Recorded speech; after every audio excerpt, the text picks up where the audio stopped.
This is Harry Judd for Boxing Social Association William Empire Fight Store, back in Liverpool, Darren. First of all, foremost, big time boxing seems to be coming back to Liverpool time and time again. We see it last year and now kicking on this year again. It's good to have it back in this city, Darren, first of all. Absolutely. I mean, for years and years and years, it's been a tremendous fight city, and they've produced so many fantastic fighters. And I really, really do believe, a bit lower down the card, they've got a future star in Peter McGrail. I think he's a future superstar. I really do. I think stylistically, he's very, very good. And I struggle to see him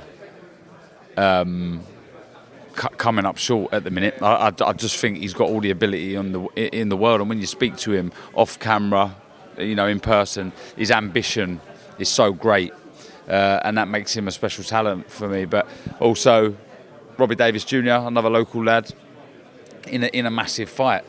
Not his original opponent. Pyro was slated to fight Robbie Davies Jr., obviously had to pull out. So Robbie now has to stay switched on, because Darren Foley fancies this, I'm telling you. Look, this is the opportunity for him to change his life. And Robbie Davies Jr.'s worked so hard to get into this position. 33 now, going into the 27th contest. This is a must-win, because if you've got the ambitions of becoming or fighting for a world title, you have to take care of Foley.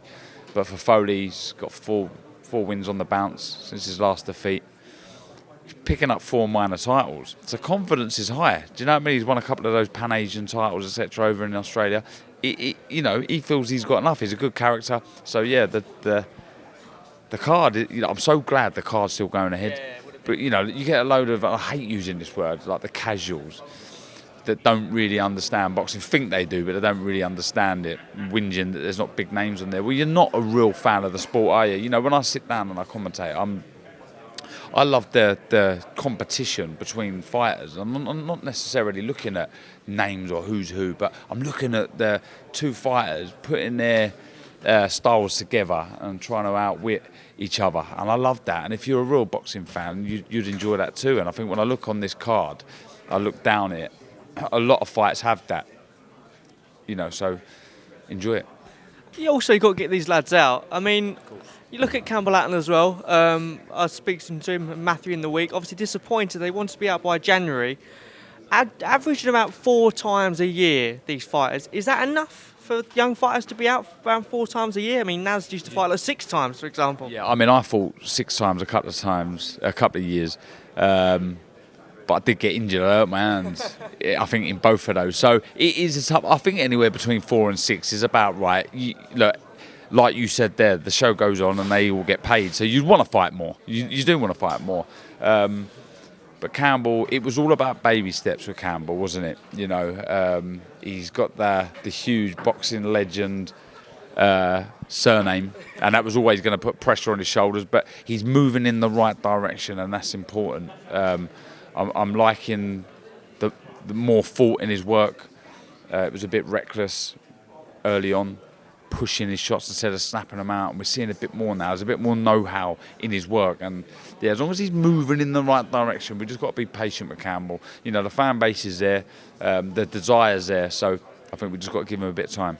Yeah, and speaking to Matthew as well, it's a delight to train as well, because he wants to do it. He's got the passion for it, and obviously you mentioned the name as well. I believe this will be his last 6th rounder. Matthew's mentioned about him getting a little bit frustrated and agitated as the fight goes on. As the bell goes the first round, you can see his stance, see his technique in there, but as it goes, it can get a little bit, and he's said this before, a little bit wayward. Does the longer round suit him better, because he will be able to take his time more? Yeah, there's pros and cons to it, but I think he can't be. I think he's been guilty of being predictable, looking for the same shots, and these opponents that he's been fighting, let's be honest, they've had losing records.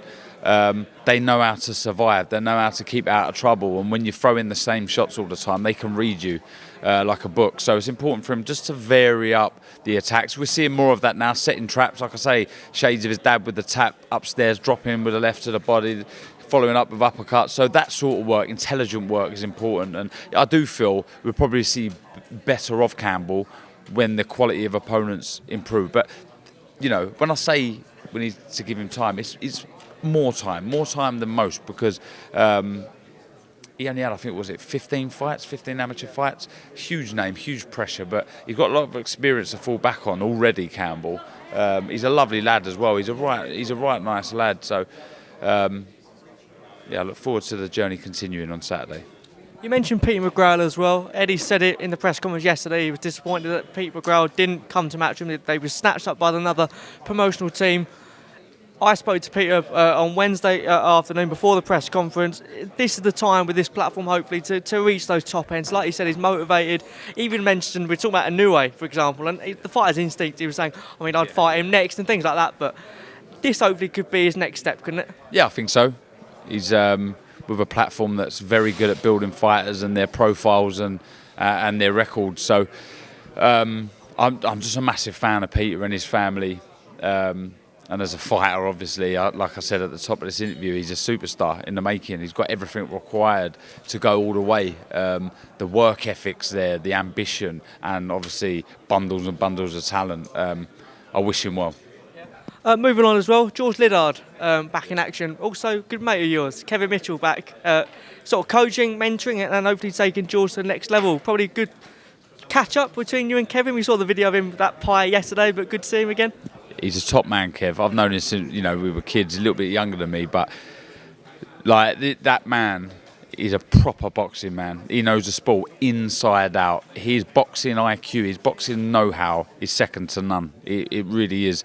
And the fighters that he's going to be looking after and is looking after are in real safe hands. He's a top bloke, Kev. And talking about George's a very, very good fighter. You remember who he's sparring with week in, week out. You got Felix, Craig Richards, John Ryder. These are top, well-established fighters, and he's more than holding his own. Very good fighter, very, very talented. I spoke to Tony Sims about him, and he said, he's a very good fighter. But aside from that, he's hard working. He's like a sponge, taking everything on board, and that's so important. And he's very popular.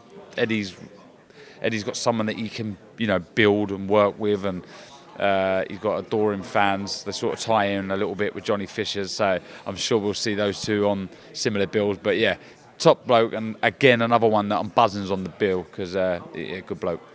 You mentioned the name there. Obviously, big fan base, big Johnny Fisher. The Ron Football Army are set to commence on Saturday night here in Liverpool. Around 800,000 tickets again by Johnny and his team. Again, fantastic work by the young man. Yeah. Do you know what? And you've only got to talk to him, haven't you, to understand he's a good bloke. He's one of your own. And again, like Campbell, a work in progress, but he's certainly moving in the right direction. I like what I'm seeing from Johnny for someone as such a novice as him.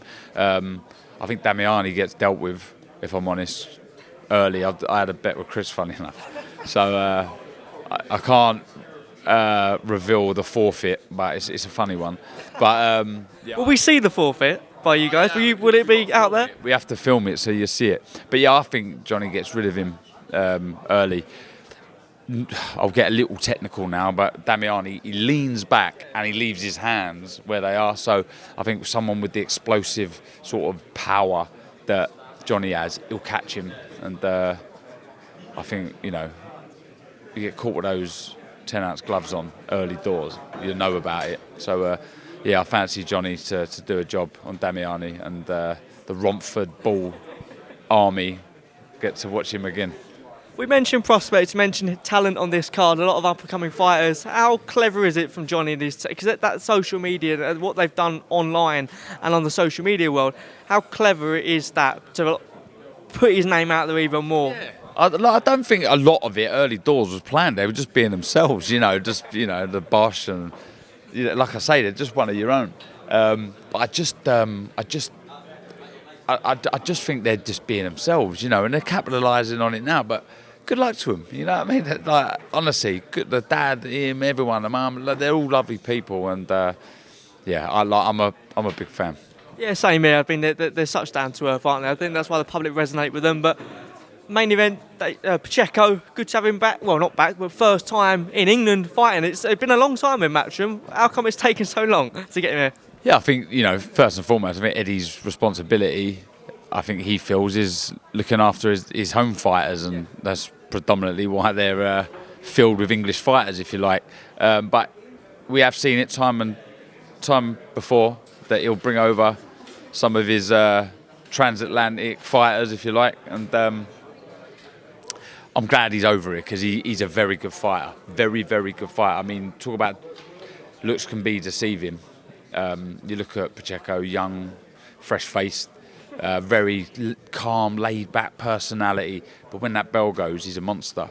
He's very calculated, switched on, sharp, accurate, a very, very hurtful puncher with both hands. And I feel he's got a good opponent in Jack Cullen, who has proved he's a tough man. He's a tough man. He's experienced the good, the bad, the ugly. He's had wins, he's had losses, he's had that draw with Chantelle. You know, he'll get in there with anyone, as hard as nails. And this is a big opportunity for him. I spoke to him Wednesday at the media workout, and you know, I've been in this game so long. I know when someone's lying, and he weren't lying when he said he thinks he's got enough to beat Pacheco. So for that reason, I don't think he can stand off Diego Pacheco. I think he's going to get stuck in, and it's going to be a brilliant fight.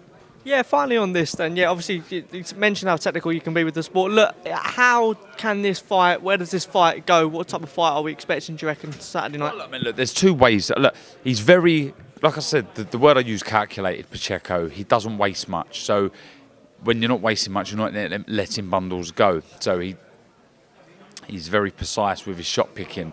But I feel in that instance, on the flip side, I feel Cullen's got to get close and get on his chest and try and bully him and rough him up and outwork him, because I think at range there's only one winner here. So if he can get close, but he does. Do you know, he's so tall, Jack Cullen, but he can really get into his shell really well. You see a really rounded arc to his back, and I think he closes up the target really well. And he's going to have to, because I think body shots could be his downfall in this fight. But I think he gets close, try and rough him up and take Pacheco to places he's never been before, places where Cullen's been. Take Pacheco there. But it's easier said than done, because you're in the firing line. When you're close to your opponent, you're there to be hit. But I don't feel there's any other way in approaching the fight that way. Finally, two other things within boxing. Obviously, this week was International Women's Day. Last year was a huge year for women's boxing. News and rumours and escalation in terms of the Chantelle and Chantelle Cameron fight. You're smiling now. Fingers crossed. Yeah, what can you tell us in terms of that one? It's my 41st birthday on the 19th, so happy birthday for them. But what can you tell us about that fight, mate? My guess is as good as yours. I'm, hearing murmurs that we might be close. That the reason why we probably are close is because they both want it. Both in the same promotional company as well. So, I mean, I only feel the only stumbling block, like a lot of cases, can be money. And if they can find the right price point for both, then yeah, I think this fight happens. Stumbling block with money, that reminds me of the Tyson Fury Usyk situation. What's going on with that, really, mate, that you've seen?